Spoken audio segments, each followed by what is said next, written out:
Então, boa noite a todos. É um prazer estar aqui novamente com vocês para falar da filosofia evolucionista. Então, como é que eu vou direcionar, né, a explanação? Pedir para que quem tiver interesse em ler, né, cada título, cada capítulo, e aí eu vou colocando alguns slides durante o transcurso da aula para dar uma aliviada, não ficar tão pesado, ok? Então, eu vou começar lendo a reflexão e aí depois vou pedir para quem tiver interesse em ler a sequência e a gente vai conduzindo dessa maneira, e vai comentando e vai pedindo a participação de todos aí, tá bom? Então, vamos lá. Então, a reflexão, uma escolha para Deus. Sejamos ousados, coloquemo-nos no lugar do Criador. Estava lá com meus botões quando resolvi criar. Sim, criar e não criar. A dúvida era: como farei essa obra de arte? Dentre as opções eu tinha: meus personagens terão uma vida efêmera de um século. Depois serão julgados pelos seus atos e, após isso, irão habitar indefinidamente o Hades ou o paraíso. 2. Outra hipótese, né? Criarei leis que regerão minha obra. Meus personagens lá serão colocados simples e sem saber algum, porém determinados a crescer sempre. O dinamismo fará com que retornem ao meu seio. É isso. E então acordei. Passei o dia pensando qual a opção que Deus escolheria para a sua obra viva. Então, aqui nós temos duas hipóteses, né? Uma cristã voltada mais para o catolicismo, né? Da criação, como que seria a criação e como que nós viveríamos e morreríamos e depois isso continuaria de que forma, né? Nós iríamos para o paraíso ou para o purgatório, para o inferno, seria algo não com menos sabedoria, né? Vindo do Criador, vindo de uma entidade divina, a gente, por lógica, a gente imagina que seria algo mais sábio, né? Com mais conteúdo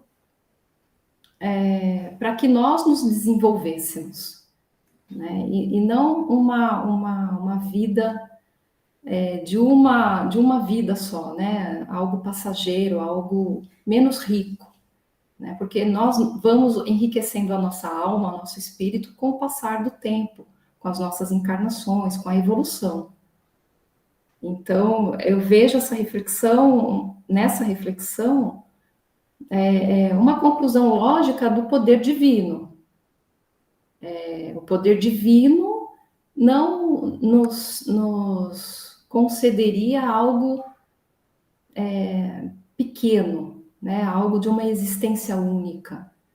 Ele nos concederia algo grandioso para que nós pudéssemos nos desenvolver, né? E retornar para essa divindade completos, né? Absolutamente completos e divinizados também, ou seja, aquela chama crística que está dentro de nós, ela vai crescendo com o passar das nossas encarnações. É muito mais lógico, né? É claro que para nós, né? Para nós é muito mais lógico, mas para você convencer alguém que, de repente, um materialista, talvez não seja tão simples assim, né? Então, eu abro para eventuais comentários, eventuais acréscimos aí ao que foi dito, né? Quem tiver interesse.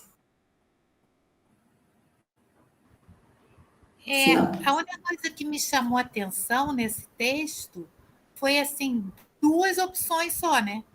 Ou essa cosmologia meio cristã, como você falou, de paraíso ou inferno, ou a questão do renascimento, da reencarnação. Agora, não sei, será que não haveriam outras opções?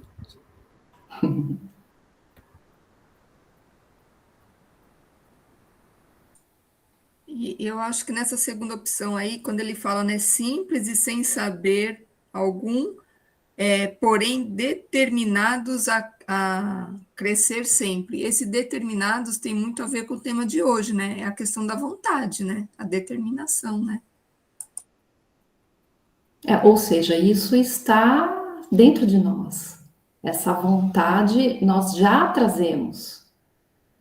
Então, que é justamente a pergunta do Ricardo, né? O que nos motiva?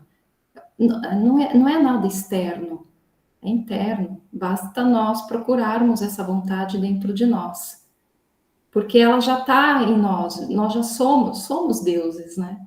Vós sois deuses, então nós já somos essa chama, né, esse poder crístico ou búdico, enfim, aí tem para diversas religiões, né, ou filosofias. Nós já somos isso. Então a gente vem simples, mas com o passar das encarnações nós vamos ascendendo e ampliando essa chama, né? Essa chama vai crescendo dentro de nós. Então, pela filosofia budista, basta você olhar para dentro, você não precisa querer nada, né? Você não precisa buscar fora. E pela filosofia espírita também, busque dentro de você, né? Mas esse buscar, ele requer tempo. Sabe-se lá de quantas encarnações, né? Então, a reflexão acho que nos leva para esse caminho. Né? Podemos continuar? Então, quem poderia ler a introdução? Eu posso ler. Obrigada. Introdução. Ao ser lançada a obra A Origem das Espécies, houve um impacto nas ciências acadêmicas, mas muito maior no aspecto religioso, que sentiu ofendido o criacionismo bíblico. Até o final do século XVIII, a ideia bíblica de que Deus havia criado todas as formas de vida existentes era uma verdade incontestável. Entretanto, a descoberta de ossos gigantescos nos Estados Unidos e Europa demonstrou claramente que aqueles fósseis eram de animais já existentes em períodos anteriores à criação. Mais uma vez, a igreja não vai gostar, né, da ciência se sobrepondo à visão religiosa. Né? Quando eu estive aqui para conversar com vocês, eu falei da filosofia da Idade Média, né? Como que os homens daquela época, os pensadores daquela época, sofreram, né? Porque eles estavam adstritos à filosofia religiosa, né? Imposta pela religião, pelo catolicismo, pela igreja que tinha o poder. Aqui ainda nós vamos nos deparar com esse poder da igreja, tentando abafar, tentando ridicularizar Darwin e todos os cientistas que demonstraram, né, com método científico, que as espécies vivas, né, evoluíram. Então, foi muito difícil para esses homens, em pleno século XVIII, enfrentar a igreja. E ainda hoje, né, nós nos deparamos com um pensamento ainda muito negacionista com relação à evolução do homem e de todos os seres vivos, né? Então, essa é a abordagem do capítulo, né? Para a gente poder concluir, né? Lá na frente e tentar unir, né? a parte de Deus e a parte do que Deus deixou, as leis que ele deixou para que a própria terra tivesse condições de criar meios e se desenvolver, né? Os seres vivos que aqui estão e que foram se desenvolvendo com os milhares de anos aí. Então, agora o capítulo seguinte, né, que é o Jean-Baptiste de Lamarck, quem poderia ler? Alguém quer fazer algum comentário? Eu acabei me antecipando aqui. Então, vamos lá. Quem que poderia ler? Eu posso ler. Tá bom, obrigada. 22.2, Jean-Baptiste de Lamarck, 1744-1829. O zoólogo francês Jean-Baptiste de Lamarck foi o porta-voz da ideia sobre a evolução biológica por volta do ano 1800. Antes dele, o avô de Darwin, Erasmus Darwin, já participava dessas pesquisas. Nenhum deles, entretanto, tinha conseguido dar uma explicação aceitável de como essa evolução se processava. A Igreja não os considerava como rivais perigosos à sua doutrina teológica sobre a criação descrita na Gênese bíblica. A teoria de Lamarck era de que as espécies iam desenvolvendo, pelos próprios esforços, aptidões de adaptação ao meio de forma lenta e transmitindo aos seus descendentes essas novas qualidades. De acordo com essa teoria, a girafa teria desenvolvido um pescoço comprido devido ao hábito de se alimentar de folhas mais tenras nas partes altas das árvores. Essa teoria da hereditariedade de características adquiridas não era aceita por Darwin. Lamarck não havia conseguido provar a questão de caracteres pela hereditariedade. Lamarck publicou a Filosofia Zoológica em 1809 e a História Natural dos Animais Vertebrados em 1815. Então, né, o Lamarck, ele a pesquisa dele coincide com, o entendimento dele coincide com o de Darwin com relação à evolução das espécies. Então, ambos pensam da mesma forma. No entanto, o método, né, como cada um desenvolve o seu raciocínio, é diferente, bem diferente. Então, para Lamarck, os seres vivos desenvolvem em seus órgãos, em seus músculos, a capacidade de evoluir para poder sobreviver ao meio. Então, a girafa, para poder sobreviver ao meio, o organismo dela vai criar mecanismos para que o pescoço dela fique mais comprido e ela possa alcançar a copa das árvores. E a segunda conclusão dele é que esse encompridamento do pescoço vai passar adiante para as próximas gerações. E não é isso, né? A teoria de Darwin vai nos mostrar que não. Né? Então, é claro que Lamarck teve a sua importância, né? Porque ele acreditava na evolução, né? Então, ele já afastou a criação divina, né? Acreditando numa evolução dos seres vivos, só a forma como ele chegou a essa conclusão não condiz com a verdade, porque a gente vai descobrir isso, inclusive hoje em dia, através de pesquisas da ciência genética, que quem estava com a razão era Darwin. Né? E o interessante é que o pai de Darwin já fazia pesquisas, né, nesse campo.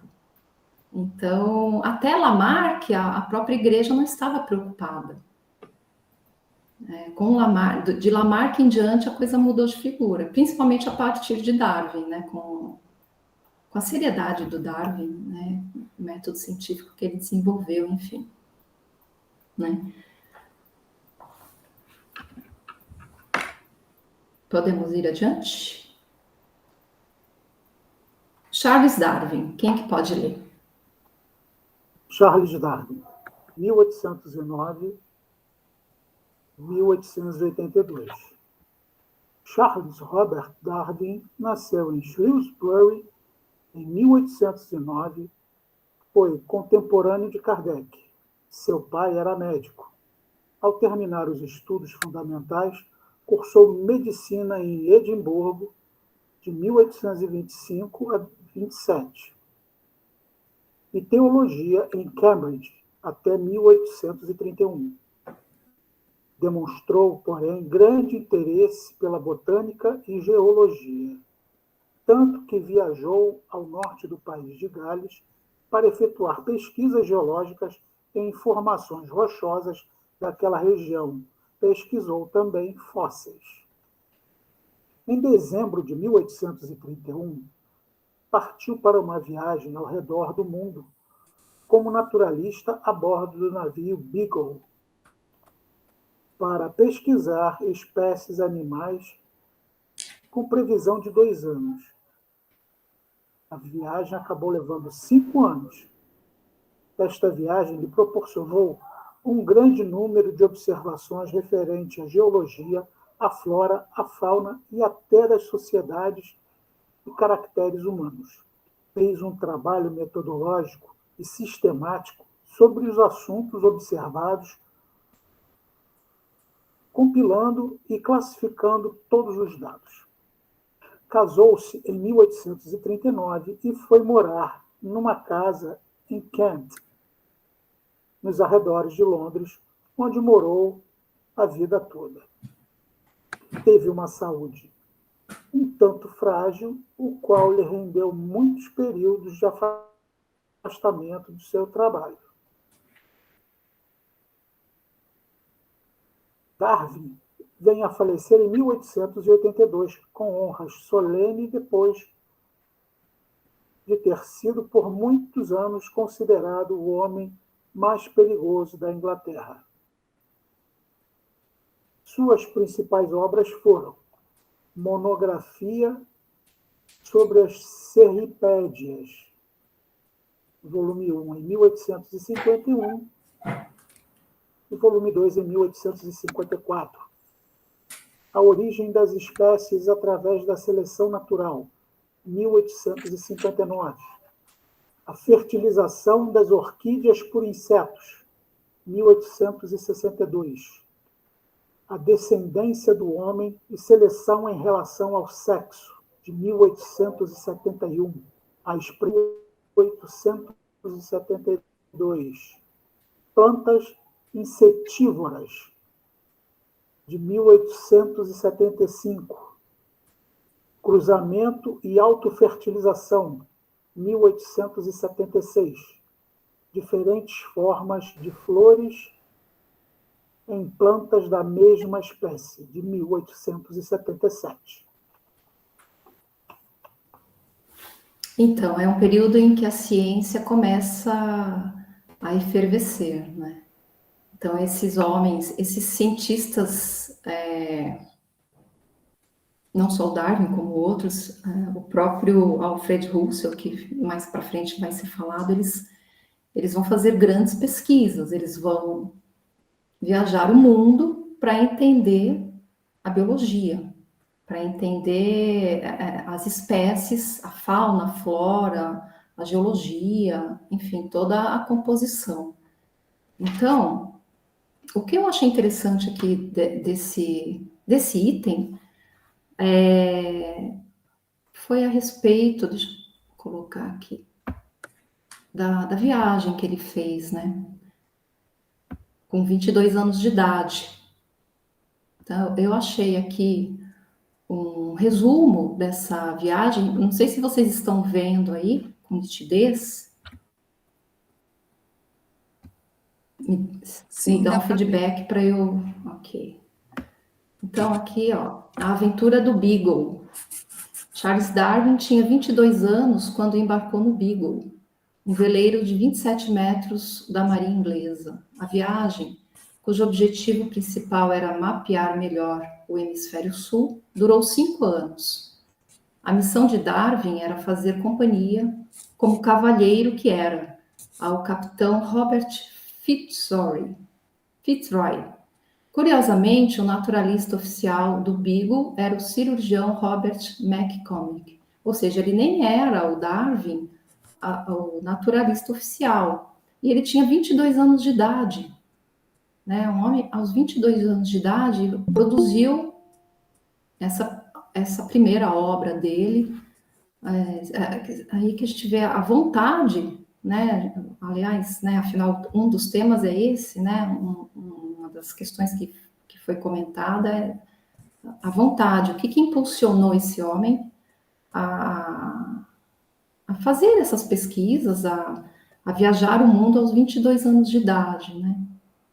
Numa época em que era perigosíssimo, né? Você embarcar num veleiro para rodar o mundo. Então, ele sai da Inglaterra, né? Passa pelas Ilhas Canárias, pelo Cabo Verde, aí chega em Salvador, Rio de Janeiro. Dizem que ele parou também aqui não está, mas dizem que ele parou em Fernando de Noronha, Montevidéu, Ponta Alta, Ilhas Malvinas, Terra do Fogo, Estreito de Magalhães, Valparaíso. Aí aqui, ó, em Valparaíso, Darwin encontrou conchas na Cordilheira dos Andes e desenvolveu a teoria de que as montanhas se elevaram lentamente a partir do nível do mar. Ilhas Galápagos. Observando diferentes espécies de tartarugas e tentilhões, Darwin percebeu a diferenciação de espécies. Foi o passo inicial da teoria da evolução. Ou seja, havia diversas espécies de tartarugas. Então, quais estavam aptas a sobreviver às exigências do meio ambiente? Foi aí que ele começou a sua pesquisa, não só com as tartarugas, né, mas com todas as espécies. Então, aí, Austrália, espantado com a estranha fauna local, Darwin se perguntou por que aqueles animais eram tão diferentes dos outros mamíferos do planeta. O que aconteceu que só nessa ilha surgiram esses animais diferentes de todos os outros? Imagina, né? Esse homem, aos 22 anos, ter toda essa experiência. Deve ter mexido muito com a cabeça dele. Ilhas Keeling. O cientista se surpreendeu com a grande quantidade de corais nas ilhas. Após estudá-los, Darwin elaborou sua teoria sobre a formação dos recifes. Ilhas Maurício. Eu não estou surpreso que as pessoas sejam tão indolentes em um país tão quente. Aí aqui abaixo, ó, quando ele do Brasil, né, a respeito do Brasil. O naturalista ficou fascinado com a biodiversidade brasileira. No Rio, em apenas um dia, coletou 68 espécies de besouro. Mas, indignado com a escravidão, ele registrou em seu diário: os brasileiros, até onde sou capaz de julgar, possuem apenas uma pequena porção das qualidades que conferem dignidade à humanidade. Então, ele se indignou com as condições dos brasileiros, né? Com a escravidão, certamente.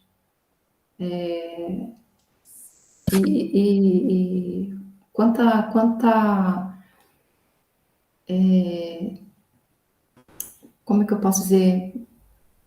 Sabedoria, né? Até onde sou capaz de julgar, né? Aos 22 anos, um homem se olhando, né? Será que eu sou capaz de julgar? Será que eu estou apto eu devo julgar? Ele deve ter sido um homem brilhante e de um espírito muito evoluído, né? Para ter desenvolvido tudo isso. parei aqui, Cabo Verde, Cabo da Boa Esperança, ele volta aqui para Salvador, Pernambuco e retorna para a Inglaterra, né? Então, eu achei interessante mostrar o que foi essa volta ao mundo do Darwin. 5 anos, né? 5 anos, em 5 anos. Começou com 22, terminou aos 27 anos de idade. Exato, exato. Então, deixa eu só retornar aqui para a gente poder continuar. Ai, peraí. Pronto. Aqui, deixa eu ver vocês, que senão Pronto. É ruim, a gente não vê, perde um pouco a concentração. Mas é isso, alguém gostaria de fazer algum comentário diante dessa grandiosidade desse homem, né, que viajou o mundo colhendo essas amostras e desenvolvendo suas teorias em vários ramos, né, da ciência. Eu acho que o que explica isso, assim como outros grandiosos, é a questão mesmo da reencarnação, né? Com 22 anos, né, ter essa vontade, essa cabeça, essa coragem, e tudo isso de modo tão organizado, tão metodológico, é pouco tempo, né? 22 anos para você desenvolver tudo isso. Então, acho que aí já mostra que ele já veio pronto, né? Pronto de outras vidas para dar esse salto, né? É alguém que veio para dar esse salto mesmo na ciência e mexer na igreja e fazer todo mundo pensar, né? Da onde está vindo, para onde está indo. Eu acho que aí explica mesmo a reencarnação. Só essa explicação. Que homens são esses, né, que vêm ao mundo e produzem essa transformação de paradigmas a ponto de toda a humanidade evoluir. Marcelo levantou a mão. Oi, Fala, Vanessa. Marcelo. Oi, boa noite a todos. Então, eu acho que é isso aí, essa pergunta que você fez, né? Ela aponta para aquele tema, né?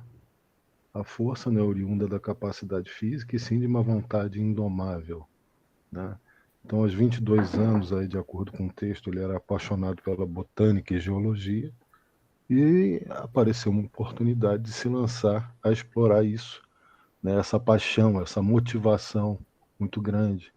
E nessa motivação, nesse trabalho, catalogando as plantas, explorando aí a América do Sul, essa viagem, uma oportunidade ímpar. Então ele não poderia perder, né? E se lançou a esse desafio, vencendo aí os perigos da navegação naquela época, porque essa força de vontade é muito grande. A paixão, a motivação é que move essas pessoas, é o que Gandhi falou, né? Então, assim, não importa que tem 22 anos ou que o físico não seja privilegiado, essa vontade indomável é que vai fazer a diferença. É isso. Perfeito. Perfeito.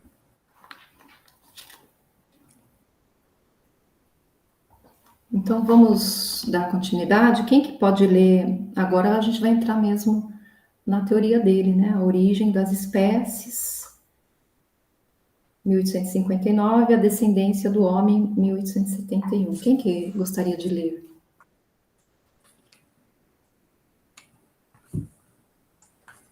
Eu posso ler, se tiver algumas palavras difíceis que eu ler errado, vocês me perdoem. Imagina, fica à vontade, fica tranquila. A origem das espécies, 1859, a descendência do homem, 1871. Após o retorno de sua viagem, Darwin se põe a trabalhar sobre seus apontamentos direcionados à origem e evolução das espécies. Durante obras o influenciaram muito os princípios de geologia de Lyell, o qual levou em sua viagem, e os princípios da população de Malthus, que o levaram a fechar a teoria da evolução pela seleção natural. Outro cientista trabalhando paralela independentemente, desenvolve um trabalho semelhante ao Darwin é Alfred Russel Wallace. Editam em conjunto A Evolução pela Seleção Natural. Duas são as teses principais de Darwin em A Origem das Espécies. 1. Todas as espécies de plantas e animais que vivem hoje descendem de forma mais primitivas que viveram em tempos passados. E 2. A evolução se deve a uma seleção natural onde sobrevivem os mais adaptados. A seleção natural mostra que os organismos melhores adaptados teriam maior oportunidade de sobrevida. A sobrevivência do mais apto explicaria porque o número de ovos postos pela fêmea são sempre muito maior que o número de adultos, a chamada mortalidade infantil. Algumas são as evidências da evolução. 1. A comparação entre embriões, peixes, anfíbios, répteis, aves, mamíferos e o homem. 2. O membro pentadáctilo, o morcego, a foca, o crocodilo, o cão e o homem. O cóccix, o indício de que o macaco e o humano tiveram ancestrais comuns. O osso localizado na base da coluna vertebral, o remanescente da cauda que, no atual estágio, não possui mais função.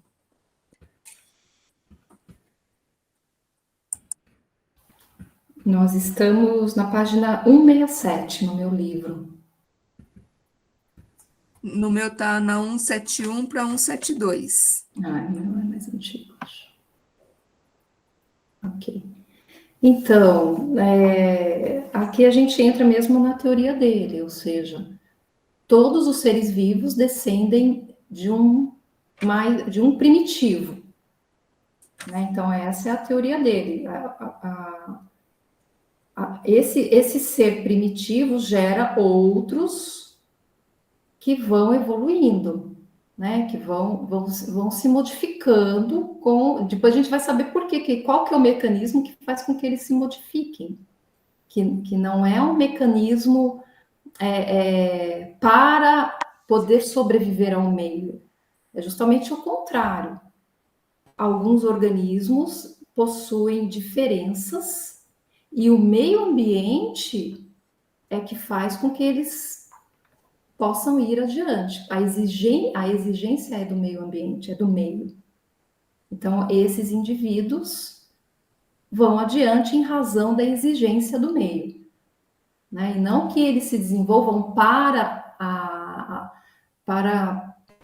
poder sobreviver ao meio, que é a teoria do Lamarck. Então, essa é a principal diferença, né? Nós já trazemos na nossa carga genética, depois a gente vai descobrir isso, né? Com a ciência genética, mas nós já trazemos, nós, todos os indivíduos, os seres vivos, já trazem diferenças, mutações, né? Outras características que os diferenciam. O meio ambiente vem e faz exigências, e aí esses indivíduos aptos é que vão adiante. Isso em milhares e milhares de anos, né, gente? A gente está falando em milhares de anos, né? E é por isso que é a seleção natural, né? Onde sobrevivem os mais adaptados. Aí, para a gente... Deixa eu passar aqui adiante, para a gente poder ver a diferença, né? Do lamarquismo para o darwinismo. Primeiro, aquilo que eles têm em comum, né? As teorias, a busca compreender os mecanismos da evolução dos seres vivos. Ok, isso eles têm em comum. Enquanto o Lamarck entende que o maior uso de um órgão irá desenvolvê-lo e que essa característica adquirida é transmitida para os descendentes, Darwin já vem e pensa diferente, né? E descobre e desenvolve a sua teoria, né, de forma diferente, que é a teoria aceita. Ou seja, o meio ambiente atua selecionando as características mais favoráveis dos seres vivos, em detrimento de outras. Então, essas características já existem. O meio ambiente é que atua, né, selecionando. O meio ambiente seleciona. E com a descoberta da genética, os estudos de Darwin foram consolidados, porque havia um questionamento, um ponto de interrogação gigantesco de como que os indivíduos podem mudar suas características durante milhões de anos, né? Centenas e milhares de anos.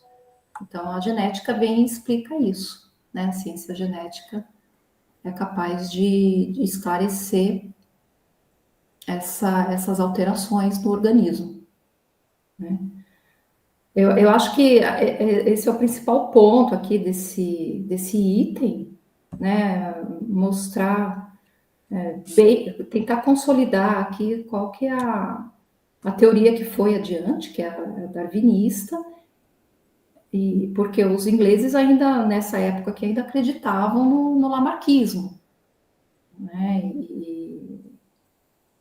Então, acho que é o ponto mais importante aqui desse item, né? Não sei se alguém tem mais alguma coisa a acrescentar, que possa enriquecer aqui a compreensão.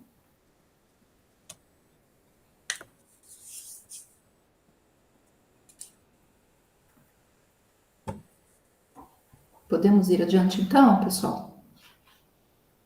Ok.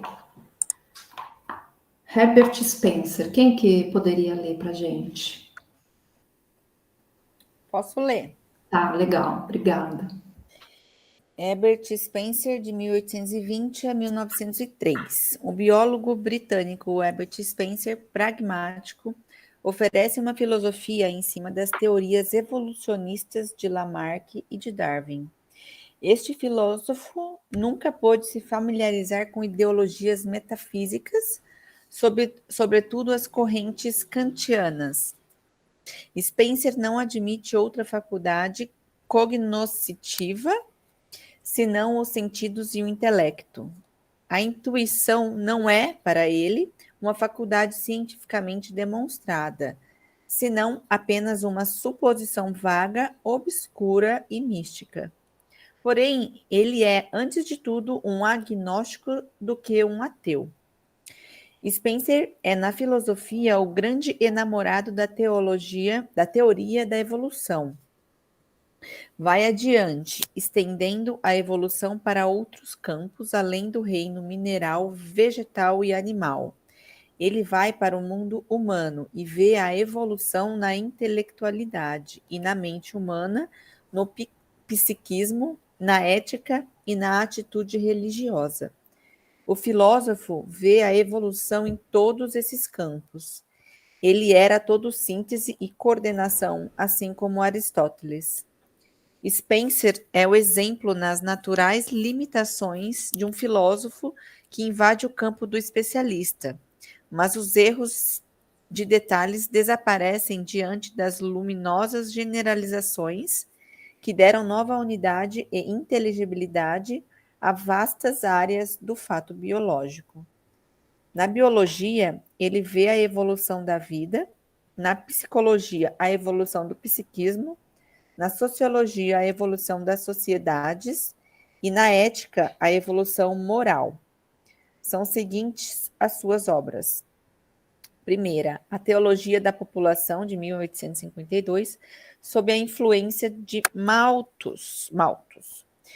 Segunda, Os Princípios de Psicologia, de 1855, onde empreendeu a evolução do espírito.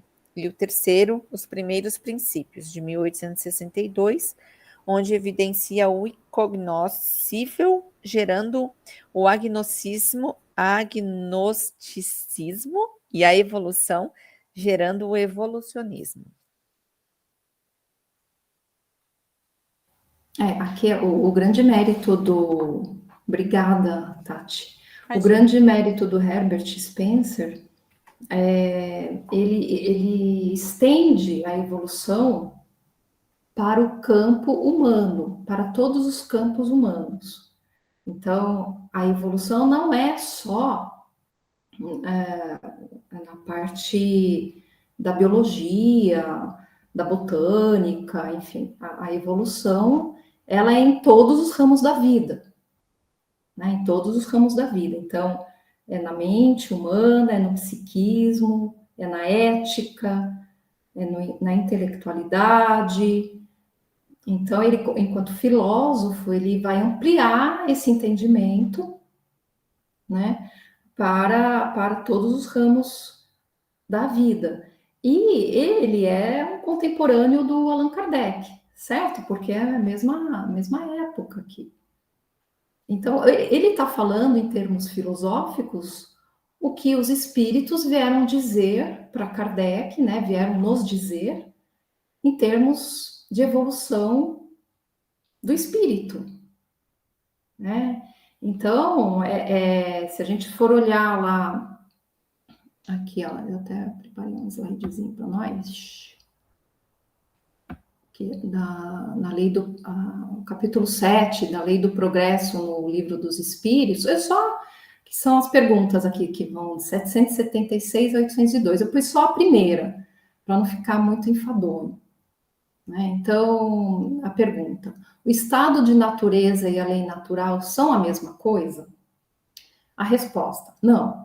O estado de natureza é o estado primitivo. A civilização é incompatível com o estado de natureza, enquanto a lei natural contribui para o progresso da humanidade. Certo? Aí veio o comentário do Kardec. O estado de natureza é a infância da humanidade e o ponto de partida do seu desenvolvimento intelectual e moral.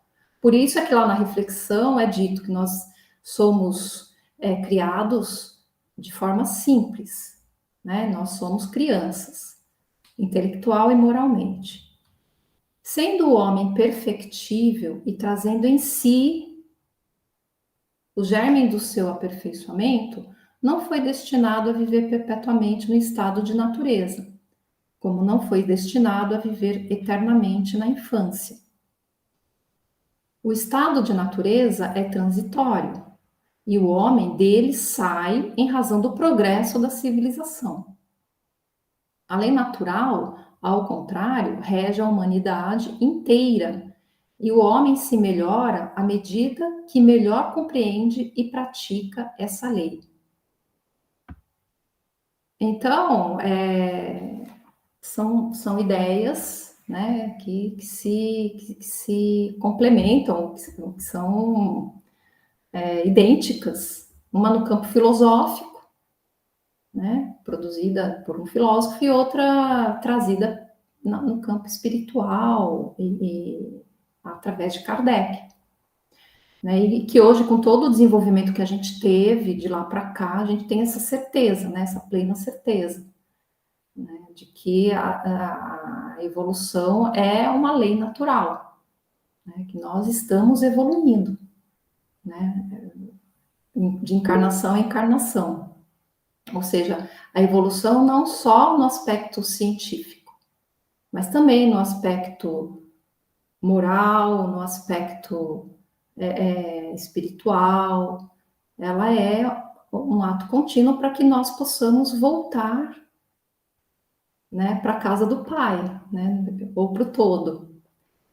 Alguém quer? Maria de Lourdes. Pode falar, Maria de Lourdes, por favor. Desculpa, mas é o seguinte, eu agora tenho que fazer uma confissão. De toda a doutrina espírita, a parte que mais me dificulta é justamente essa teoria do progresso e da evolução. Por quê? Porque, aí que está, não pelo Allan Kardec, que justamente no Livro dos Espíritos e da maneira que Allan Kardec coloca a evolução, eu consigo aceitar bem. Mas o Herbert Spencer, por exemplo, ele participa do darwinismo social, que é o tipo de teoria antropológica, né, a teoria sociológica, que deu origem ao imperialismo, à colonização da África. Então, só trouxe coisas ruins. Essa ideia de evolução. O que ele fez? Ele pegou a evolução da espécie e passou para a evolução das sociedades.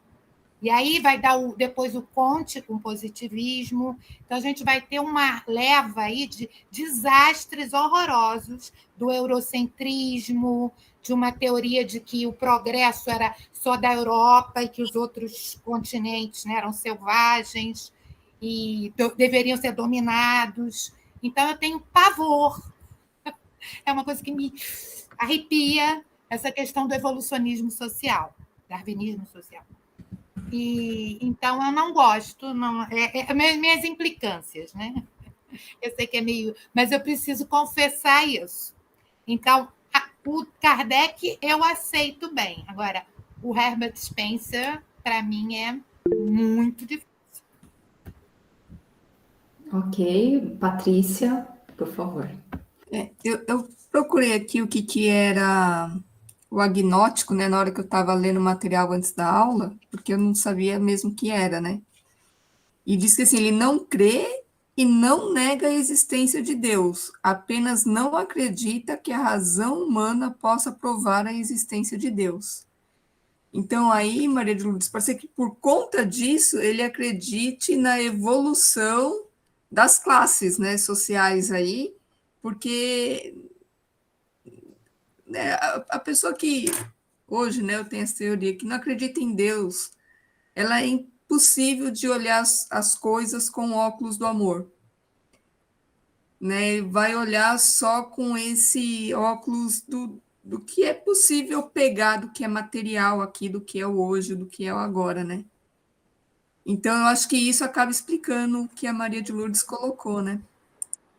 Sim, pois é, não é uma questão assim só dele, não vamos demonizar o Spencer, mas a escola do darwinismo social é uma escola muito perigosa.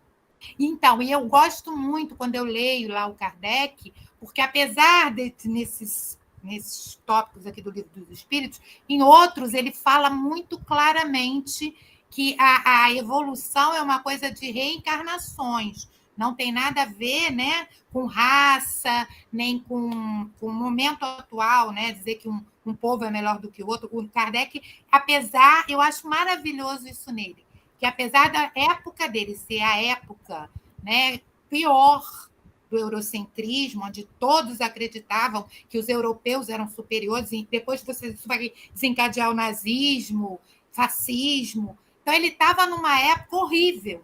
E ele, apesar de tudo, ele nega isso o tempo inteiro. Ele não aceita essa ideia, né? Mas é como você falou, eu acho que o Kardec tinha muito a lógica do amor, né? Ele vê a evolução humana de um outro prisma, ele vê através do acerto, da reencarnação. Agora, os outros pensadores dessa época, muitos pensadores dessa época, vão levando a situação para o Comte e outros vão levando uma situação para uma coisa muito ruim na minha cabeça. Manuel, por favor. Complementando o que a Maria de Lourdes falou, tem aquela coisa que a gente e agora eu não me lembro qual que a gente fala, que o forte foi feito para proteger o fraco e não para dominar. Que essas teorias foram exaltando de que você que é mais forte tem que dominar, tem que pisar no outro que é mais fraco, e o mais fraco tem que ser riscado. E é isso, e por aí. Perfeito. Marcelo? Ouvindo a leitura dessa seção do capítulo do Spencer, né, eu tive a mesma impressão da Maria de Lourdes. Né? Eu, assim, essa questão da evolução, né, nesse campo da intelectualidade, né, colocando justamente uma superioridade de raças. Né? Então, assim, determinadas raças superiores a outras, porque elas tiveram uma evolução. Né? E é esse o perigo que a Maria de Lourdes fala.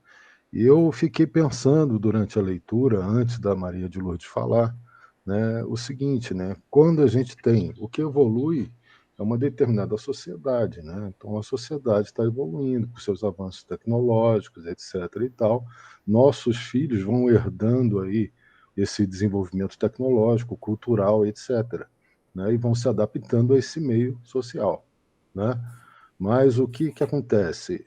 Se eu pegar, eu sei que em termos de carne, né, um espírito que vem no meu filho, não quer dizer que ele herda a minha espiritualidade, pode ser um espírito evoluído, mas assim, eu pego uma criança de uma sociedade da Europa e coloco numa tribo, numa sociedade totalmente primitiva. Como é que vai ser esse desenvolvimento intelectual? Se eu fosse fazer um experimento social para, digamos assim, atestar essa tese do Spencer, né? Teria que fazer assim, como é que seria esse filho, né, numa sociedade primitiva, o desenvolvimento intelectual dele, e um outro filho meu numa sociedade diferente. É porque o meio, né, permitiu esse desenvolvimento, não que é uma característica intrínseca do ser humano, né, esse desenvolvimento intelectual. Depende do degrau onde ele vai cair, onde ele vai estar. Né? A gente já comentou em outras aulas a questão do desenvolvimento dos maias, dos astecas, dos incas, né? E os povos que tinham lá suas armas dominaram e dizimaram sociedades altamente desenvolvidas também em outros aspectos. Né? É isso, eu vejo mais ou menos assim. Um outro comentário também, né? O Lamarck e Darwin, né? Eu vejo a diferença deve ser uma nuance muito assim, uma nuance, né? Porque eu achei muito parecido, tá? Eu sei que tem a questão da seleção natural, mas foi muito parecido o Lamarck com o Darwin, tá? Mas sobre essa sessão aí eu vejo dessa forma, tá? E realmente dá margem aí para o pessoal achar que é superior e aí uma série de mazelas. É isso. Ok, obrigada, Marcelo. Obrigada a todos. Alguém mais? Só Essa assim, questão para do dar uma. Herbert. Pode falar, Rapidinho. pode falar. Só para dar uma fechada, assim, a escola do Spencer é a antropologia evolucionista. Para contrapor essa escola, você tem o relativismo cultural. E aí você tem várias escolas, você tem o difusionismo, funcionalismo, estruturalismo, que é uma que eu gosto, que é do Lévi-Strauss. E aí você vai tendo, na antropologia, tem a antropologia interpretativa. Ao longo do século XIX e XX, você vai tendo várias escolas antropológicas que se contrapõem a essa escola aí do Spencer, que é a evolucionista. Então, se alguém tiver interesse nisso, é só procurar aí pela parte antropológica, tá? E aí, os antropólogos, nesse ponto, têm um estudo muito bacana sobre essa questão da evolução, né, das sociedades, no caso. O que eu entendo aqui dessa teoria desenvolvida pelo Herbert Spencer é que ela foi muito mal usada, né? Ela foi desvirtuada. Então, a princípio, ele desenvolveu um entendimento coerente, lógico, né? Que as sociedades se desenvolvem de formas distintas, né? Isso é real. Né? Hoje em dia a gente vê muito isso porque nós vivemos num mundo globalizado onde nós temos acesso, né, a essa possibilidade de saber como que pessoas vivem em diversas partes do mundo, e há tribos ainda, há tribos na África que não se desenvolveram intelectualmente, e não é por isso que elas são menores, né? Os seres que vivem lá são menos, né? Têm menos valor. Né? Se a própria condição humana é essa, né, deveria haver uma lógica também para que, não espiritual, mas uma lógica moral, para que aquelas sociedades mais desenvolvidas trouxessem ou amparassem as sociedades menos desenvolvidas. Né? Uma lógica social. Que foi, na verdade, a gente viveu experiências péssimas, justamente demonstrando o contrário, né? Subjugando, né? Ou seja, quem é mais forte entre aspas, né? subjuga aquele que é mais fraco, e não ao contrário, né? Que seria, traz aquele que é mais fraco, ajuda o que é mais fraco, ensina, faz com que aquele se desenvolva também, né? Então, infelizmente, foi deturpada a visão dele, né? Então, assim, também é que eu. Desculpa que eu. Mas é que para mim é um assunto muito forte e delicado. Então, por exemplo, eu concordo totalmente com você, que, por exemplo, depois você vai ter Nietzsche, que é um filósofo que eu gosto muito, que fala da vontade de poder e tal, ele também foi usado pelo nazismo. Então, é óbvio, né, que vários filósofos, vários pensadores, sociólogos são utilizados, né, por, como você falou, depois com outros intuitos. Mas, assim, quando você fala em antropologia hoje em dia, você tem multiculturalismo e tal, e você diz que você vai ajudar uma outra civilização, também não rola, entendeu? Você tem que ter um outro olhar, você tem que relativizar. A tua cultura não é superior à do outro, é diferente, não quer dizer que seja superior. Então, essa coisa de como o olhar sobre as outras culturas, ele tem que ser uma coisa mais trabalhada. Eu trabalhava um pouco isso, porque eu dei um tempo aula de sociologia, e você fala sobre etnocentrismo, racismo, isso é muito forte. A nossa sociedade... então, depois você vai ter, no século XX, o pós-colonialismo, você vai ter que desconstruir essa nossa mentalidade colonizada. A gente tem essa ideia de que o colono, né, era inferior à metrópole. Então, a gente precisa muito fortemente desconstruir essa ideia de culturas superiores ou de culturas mais fracas. Isso não existiria... Tá, eu também não sou dona da verdade, mas para as escolas antropológicas atuais, isso não existe. Não existe uma cultura inferior e outra superior. Existem culturas diferentes, é o multiculturalismo. Tá? Perfeito, perfeito. Obrigada pela colaboração, muito esclarecedor. Vanessa, Oi. posso pegar um gancho aqui com o que a Maria de Lourdes falou, muito importante, que Ah, às vezes na nossa fala, né, sai assim mesmo, né, por uma questão de, vou ajudar. Você vai ajudar aquele necessitado, e realmente ela traz uma visão de uma questão de entender as diferenças, né, e aproveitar essas diferenças. Por que eu estou trazendo esse parênteses aqui na aula? Eu tenho um cunhado que ele é deficiente auditivo, sabe? E depois eu tive um gatilho, né, em que eu percebi uma situação onde ele foi praticamente injustiçado, né, porque a pessoa ouvinte, né, cobrava que ele tivesse tido uma atitude porque ela falou alguma coisa e ele fez outra, né? Mas, enfim, não usou linguagem de sinais nem nada. Então, a comunicação, essas coisas, são muito... E ele às vezes, é tido, né, como um determinado atraso. Ele tem algum atraso por conta da falha de comunicação, né? Então, esse entendimento, essa empatia, né, é preciso ter empatia com a outra civilização, considerar os valores, os costumes, as diferenças mesmo, e não uma superioridade.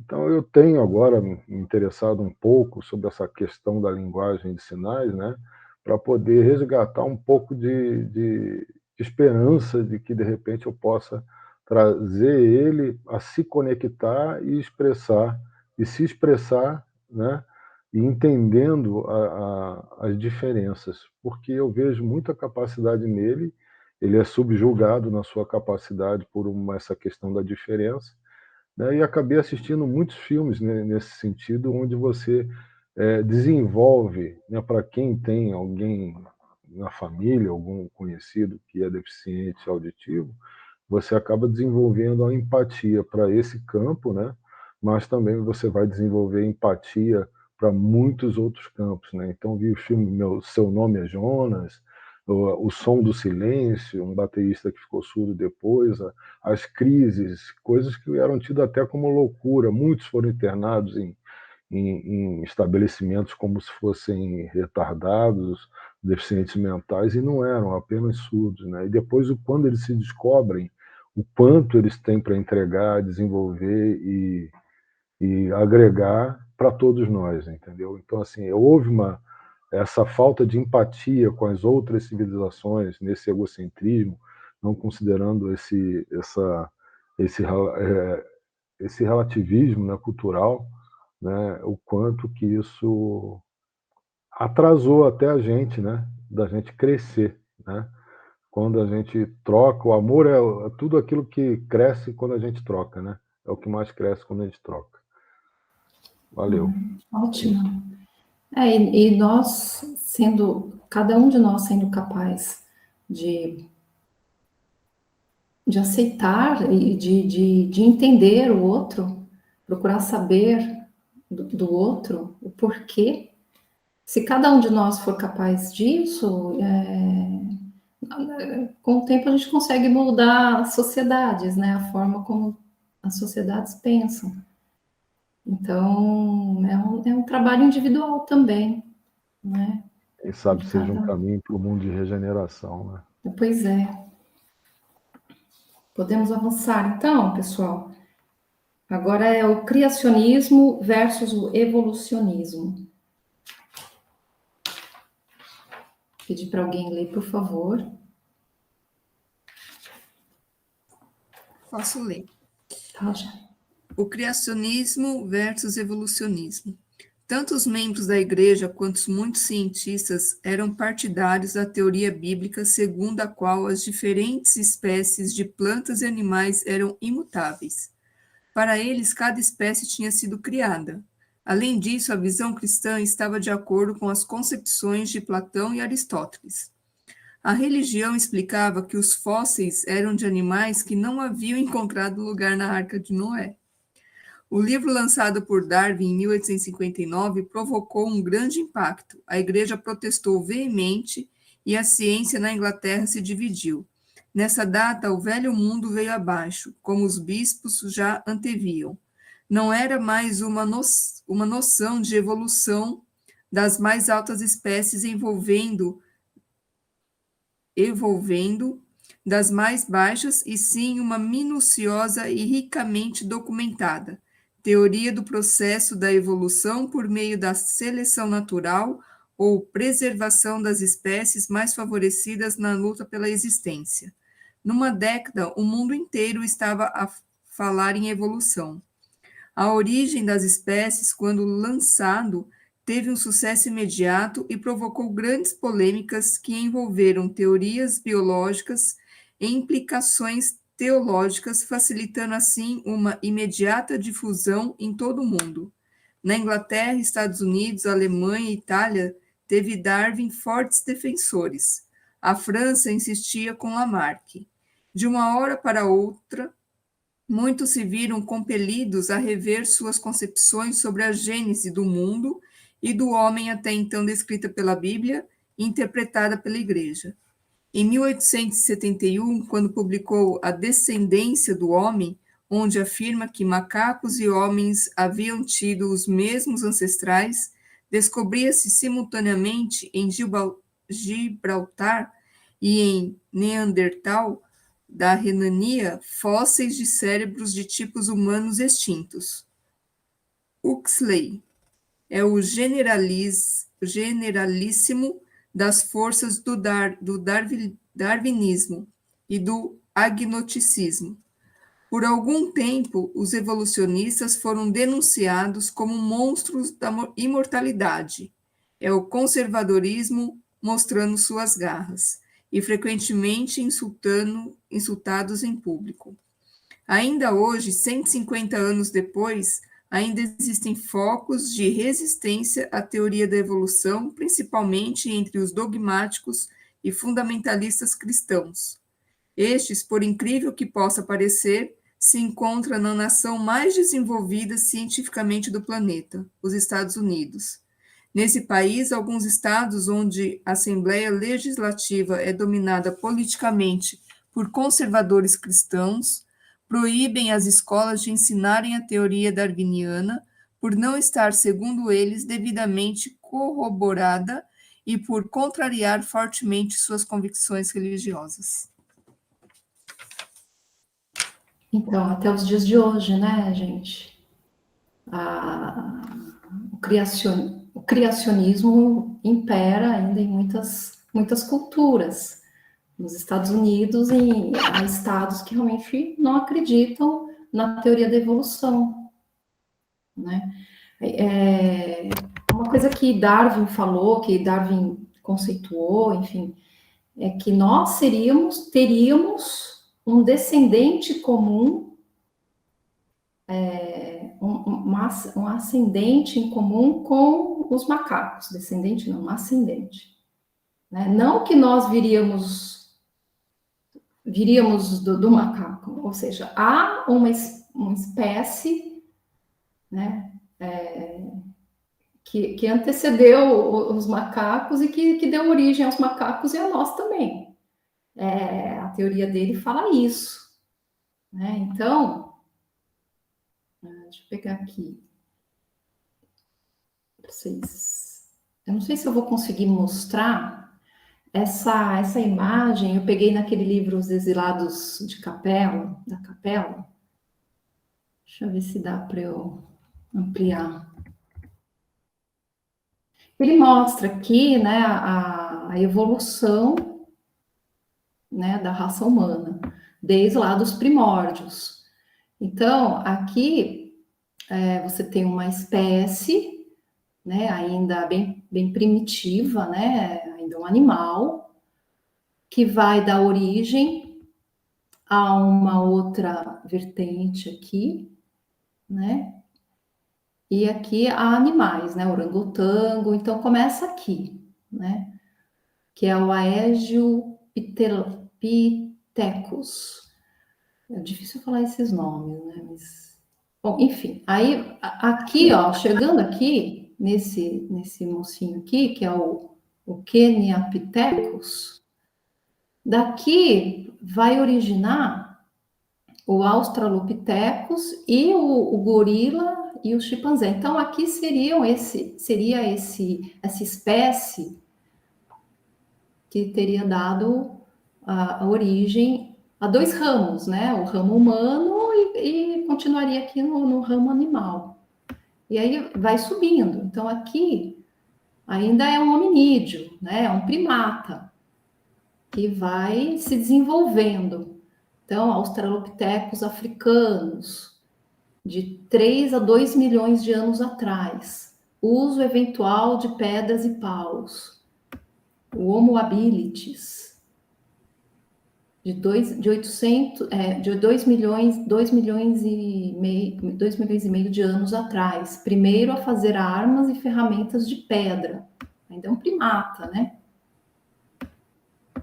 Homo erectus, entre 1.600.000 e 200.000 anos. Primeiro a fazer o fogo. Aí aqui a coisa começa a mudar. Né? Homo sapiens, 350.000 anos.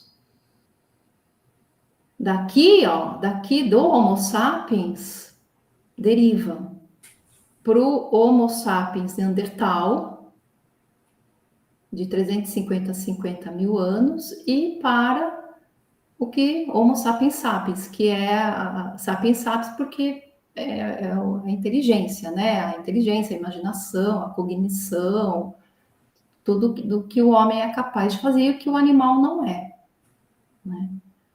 Então, quer ver? Tá aqui.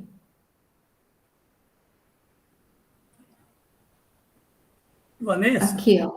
Oi. tem uma barra aparecendo, uma série de textos, não sei se os outros estão vendo aí. Tá, deixa eu ver aqui. Agora apareceu? Tá aparecendo? Eu não sei, acho que talvez seja o meu computador. Aqui tá normal. Normal? Aqui também. Tá bom, então tudo bem. Beleza? Então tá. Aqui também. Vou ter clicado sem querer. Vou ver. Tá, jóia. Aí aqui, ó, evolução do ser humano, também tirada do livro Os Exilados da Capela, né?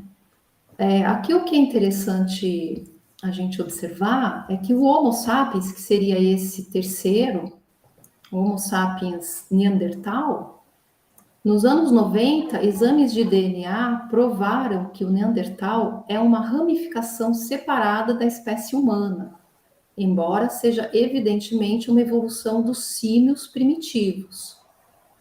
Ou seja, aqui ou um pouco antes, talvez aqui, deve ter havido uma mudança estrutural, genética, na concepção da física do organismo, que não tem continuidade para o homem, né? Não tem continuidade para o Homo sapiens sapiens.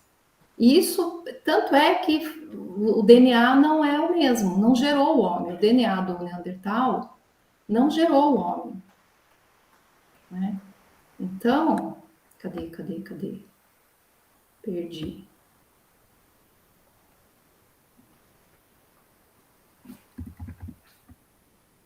Nessa foto aqui, nessa imagem, você vê que tem uma derivação para cá, né? Então, do Homo sapiens já veio para o sapiens sapiens. E o Homo sapiens neandertal seria ainda um hominídeo que não gerou o Homo sapiens sapiens. Oi, desculpa. Lá vou eu de novo. É que eu fui a São Paulo esse final de semana e eu tive ali no Museu Catavento. Alguém já foi lá? Nossa, maravilhoso. Já fui há muitos anos Então, aí eu atrás. assisti exatamente um rapaz lá, né, fazendo a gente se inscreveu do Macaco ao Homem, uma apresentação sobre essa questão aí, como ela está atualmente para a ciência. Eu já tinha ouvido falar que o Neandertal conviveu com o Homo sapiens, o Homo neanderthalense. Agora, os outros, aí eu acabei pasma de descobrir que o Homo erectus e o outro também. Tá, gente? O Homo sapiens conviveu com outras espécies. São todas espécies de hominídeos, igual a nós. Uhum. Inclusive, tem um historiador hebraico, Yurina, eu nunca sei falar o nome dele, que ele tem um livro, Homo Sapiens, depois ele tem outro livro, Homo Deus, né? e ele ainda brinca que nós somos os exterminadores, nós exterminamos com o homem de Neandertal. E aí alguns cientistas falam que houve cruzamento, inclusive, houve geração de filhos entre Neandertal e Sapiens, mas isso eu não sei se já foi comprovado. Agora, uma coisa que nesse museu lá eu achei interessantíssimo, que ele explicou, é que o Homo erectus é que começa realmente a série do homem moderno, porque ele estava mostrando a posição aqui da conexão entre a coluna e a caixa craniana. Quando qualquer macaco, qualquer outro desses primatas, né, que andam de 4 patas, o buraquinho aqui de encaixe é diferente. A cabeça é encaixada assim, ó. E no Homo erectus, a cabeça já é encaixada diferente. Então, tem a Lucy, né, que é uma espécie de... Eu não lembro, acho que ela é neandertal. Que seria a Lucy, ela está lá embaixo. A Lucy está aqui, ó. Não, pois é, mas ela já é humana. Ele explica lá. A Lucy é essa aqui, ó. Essa aqui, ó. A Lucy. Que ela é do... isso. Ela é a primeira Australopithecus. Então, ela já é... Entre 8 e 3 milhões de anos. Olha isso. Ela já é considerada da espécie já do Homo. Não é Homo sapiens, mas já é Homo.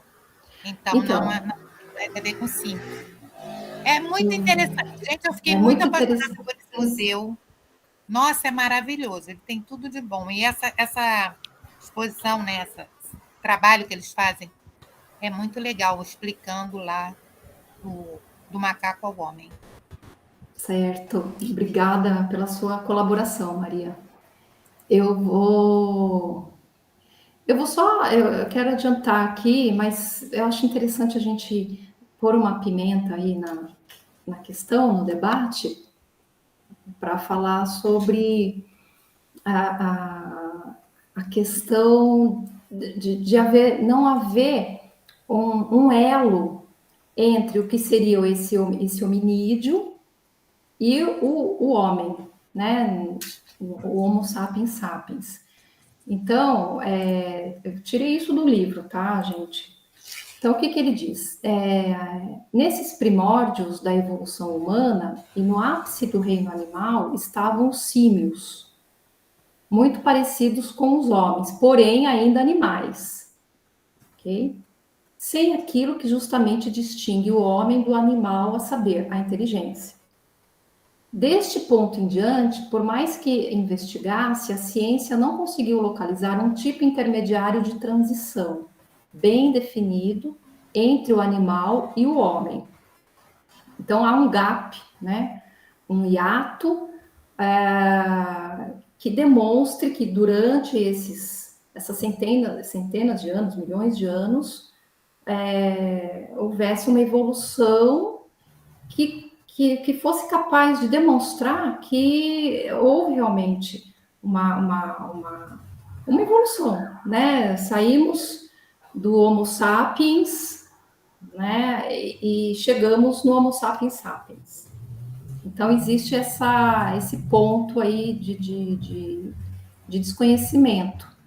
E aí pegando um texto que eu vou ler aqui para vocês, que é uma explicação, tá, espírita, dos espíritos, para esse gap, né, para esse ato, que é do Emmanuel. O homem, para atingir o complexo de suas perfeições biológicas na Terra, teve o concurso de espíritos exilados de um mundo melhor para o orbe terráqueo. Espíritos esses que se convencionou chamar de componentes da raça adâmica, que foram em tempos remotíssimos desterrados para as sombras e para as regiões selvagens da Terra, porquanto a evolução espiritual do mundo em que viviam não mais a tolerava, em virtude de suas reincidências no mal. O vosso mundo era então povoado pelos tipos do primata hominus, dentro das eras da caverna e do sílex. Seria aquele Homo erectus.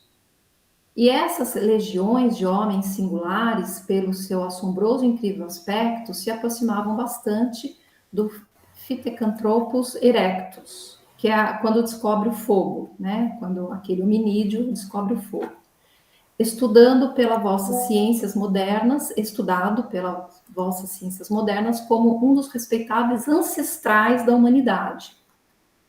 Foram, portanto, as entidades espirituais a que me referi, que por misericórdia divina e em razão das novas necessidades evolutivas do planeta, aí é que vem, imprimiram um novo fator de organização às raças primigênias, dotando-as de novas combinações biológicas, objetivando o aperfeiçoamento do organismo humano. Eu achei importante trazer isso para vocês, talvez vocês já saibam disso, né? Que houve uma interferência de espíritos iluminados, espíritos evoluídos, né, de Jesus e tudo mais, para que houvesse essa evolução genética e também moral e tudo mais.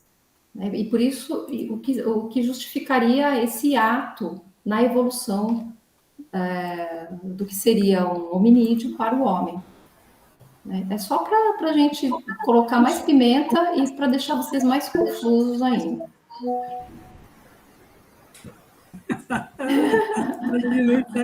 Lá vem a chata de novo.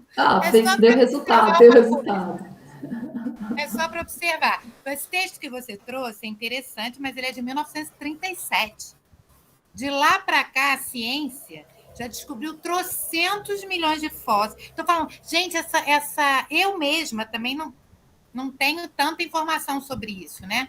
Então, foi agora, esse fim de semana, eu fiquei deslumbrada com essa coisa que eu assisti lá no Museu Catavento. Gente, eu indico muito esse museu, fiquei apaixonada. Detalhe, eu não conhecia São Paulo, tá? Para mim foi tudo muito deslumbrante. E esse museu, então, eu fiquei apaixonada. Então, olha só, tem uma coisa lá também que o Kardec fala que eu acho maravilhosa, acho que é no Livro dos Espíritos, se não me engano, que os espíritos respondem que a nossa ciência ainda não teria avançado o suficiente para explicar certas coisas, né? Então, a nossa ciência, ela continua avançando. Então, agora, em 2023, você vê, são quase 100 anos depois desse texto aí. Já foi descoberto muito mais coisa. Então, se falava antigamente num elo perdido, os cientistas já não falam mais sobre isso. Então, mudou muito a concepção da ciência sobre essa evolução aí do ser humano, tá? Agora, uma coisa não exclui a outra, não estou excluindo o que está sendo dito aí no texto, não. Mas, assim, a gente já avançou, só quero botar esse detalhe, a gente já avançou muito em relação a essa pesquisa aí sobre os hominídeos. Tá joia. Ótimo comentário, Maria Lourdes. E também é claro que a intenção é justamente animar o debate e fazer com que a gente vá atrás, né? Então, esse texto, né, do Emmanuel talvez também tenha sido, né, a ciência venha a confrontá-lo, né?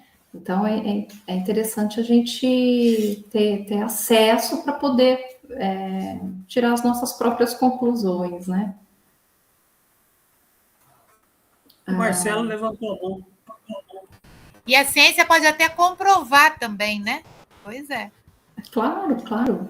Afinal de contas, a própria doutrina acata a ciência e o próprio Kardec falou, se tiver que mudar, né, o pensamento com base na ciência, que assim seja, né?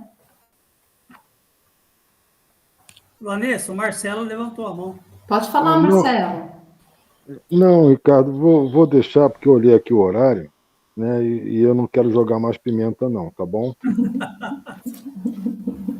Deixa quieto. É que avançamos, né? Seria bom poder continuar a discussão. Eu vou, então, só falar aqui rapidamente do Alfred Russell, que foi um contemporâneo do Kardec, né? Ele conviveu com Kardec. Quando ele estava desenvolvendo a teoria dele, ele mandou para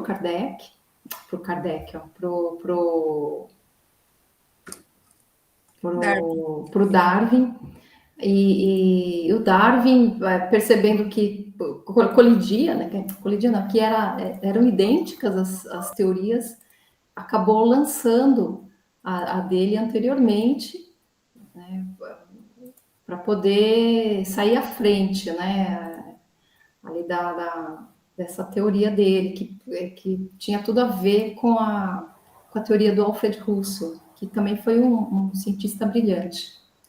Estou com um pouco de dificuldade por não estar vendo vocês, tá?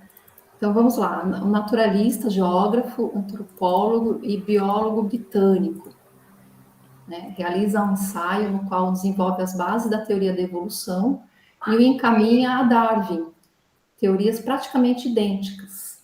Ambos concordam em apresentar simultaneamente os trabalhos a Linnean Society of London, o mais importante centro de estudos de história natural da Grã-Bretanha, em 1º de julho de 1858. No ano seguinte, Darwin publica A Origem das Espécies. Wallace foi o primeiro a propor a distribuição geográfica das espécies animais e é considerado um dos precursores da ecologia. Discutiu todos os fatores que influenciam a distribuição geográfica de animais, em loco, né? Veio para o Brasil entre 1848 e 1852, ele aqui permaneceu na floresta amazônica. O irmão dele faleceu de febre amarela porque veio para cá também ajudá-lo. O navio pega fogo e ele não consegue salvar as espécimes. Eles faziam essas viagens para poder pegar as espécies, levar para os locais de onde eles vinham, para Londres, no caso, e poder vender, justamente para angariar recursos para as viagens que eles faziam. E ele ficou aqui de 1848 a 1852 e perdeu as espécies que ele teria colhido aqui no Brasil, com fogo, né? Wallace coletou mais de 125 mil espécimes no arquipélago de Malaio, só de besouros, mais de 80 mil, sendo que 1.000 representavam espécies novas para a ciência. Respeitadíssimo por outros cientistas, inclusive Darwin. Estudante do magnetismo animal e do espiritualismo. Sua defesa veemente do espiritualismo prejudicou seus relacionamentos com cientistas anteriormente amigáveis, inclusive o Darwin. Ele foi ridicularizado, foi colocado à margem justamente por acreditar no espiritismo. Ele vai tomar a causa para ele e vai divulgar o espiritismo, e isso vai desmoralizá-lo, né? Aí, sobre o neodarwinismo, é justamente o ponto que faltava para a teoria do Darwin, né? O neodarwinismo é a ciência genética, né? Então, que vai descobrir que realmente vai descobrir os cromossomos e toda aquela questão genética que nós já sabemos, e que vai, então, complementar a teoria do Darwin, né? Então, o Darwin sabia que havia modificações nas espécies, mas ele não sabia como que essas modificações aconteciam. Então, hoje a gente sabe que é por causa da genética. E também por que essas modificações são transmitidas para os nossos descendentes, em razão da genética, dos genes, né? E mais recentemente, agora na década de 90, a gente teve a Dolly, né, que é um clone.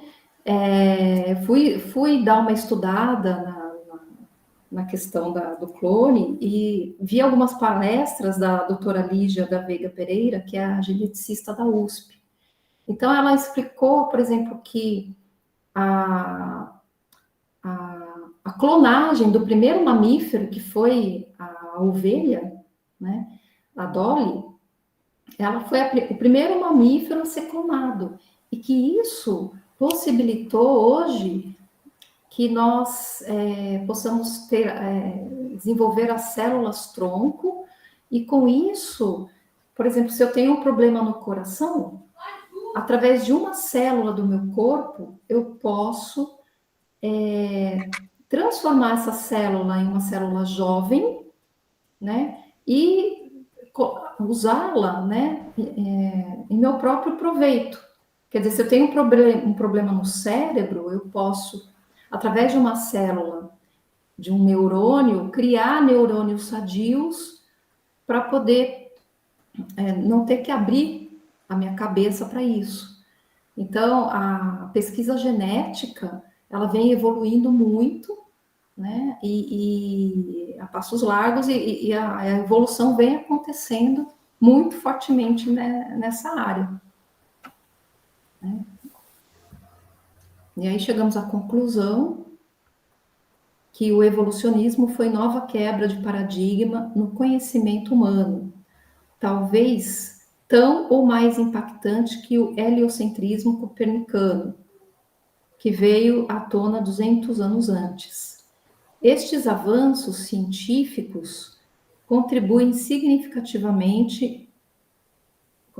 né, significativamente no conhecimento humano e possibilitaram o surgimento da doutrina espírita, que recém-nascia e necessitava dessa nova ordem por se tratar de uma de suas colunas mestras, qual seja, a evolução.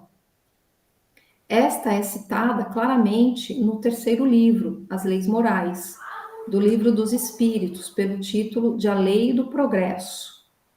Interessante observar a coerência entre as descobertas científicas através de Darwin, no tocante à evolução das espécies, e o evolucionismo psíquico, revelado pelos espíritos superiores a Kardec. Então, a evolução científica possibilitou que o próprio Kardec criasse toda a sua teoria, né, com base na ciência, com base em métodos científicos, né? Isso foi aceito porque as pessoas estavam preparadas, né, vinham sendo preparadas para essa revolução científica. Então, isso foi uma base para o estudo e para toda a evolução da teoria. E também o próprio Espiritismo trouxe como uma de suas bases a evolução do espírito, né? Nossa evolução. E com isso eu finalizo a nossa conversa aqui, muito produtiva. Agradeço a participação, né, de todos vocês, ativa. É muito bom quando isso acontece, porque a gente sente que criou né, uma troca né, de conhecimentos, e um fala algo, o outro fala, complementa, isso só enriquece. Né? Então, eu que mais aprendo estudando e ouvindo a todos vocês. Muito obrigada. Tá ótimo, Vanessa, excelente. Obrigada, Ricardo. A gente que agradece. Muito importante a sua avaliação. A gente que agradece a sua contribuição. Para vocês verem, nós temos aí quantas personalidades? 4, pelo menos, né? Ou até mais. Então, numa aula é impossível você... Então, é aquilo que a gente sempre fala, vamos fazer uma pesquisa posterior. Algumas dúvidas, muitas dúvidas ficaram, né? Com certeza, mas muita coisa também foi esclarecida. E mais ainda, né? Despertou o interesse. Isso que é o mais importante. Então, só tenho a agradecer, Vanessa, tá bom? Obrigada, Ricardo. Obrigada a todos. Se quiser fechar aí o slide para poder... E com relação à evolução...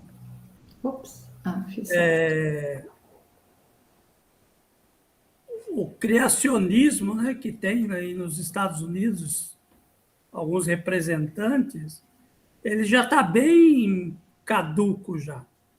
Até mesmo para o evangélico, o protestante, defender o criacionismo, eles já fazem de uma forma relativa. Já não falam mais em dias da criação, falam em períodos da criação. Porque um dia para Deus é como se fosse 1000 anos. Então, isso seria... Esse dia, entre aspas, ele é uma metáfora. Então, já existem irmãos evangélicos, protestantes, já derivando para isso, porque uma verdade, quando ela chega, não tem como segurar, é como uma grande torrente. E a questão da evolução é isso. Chegou o momento da humanidade compreender isso. Como, se a gente pega no período mais próximo, como nossas ideias da física quântica. Surgiu através de vários falando a mesma coisa.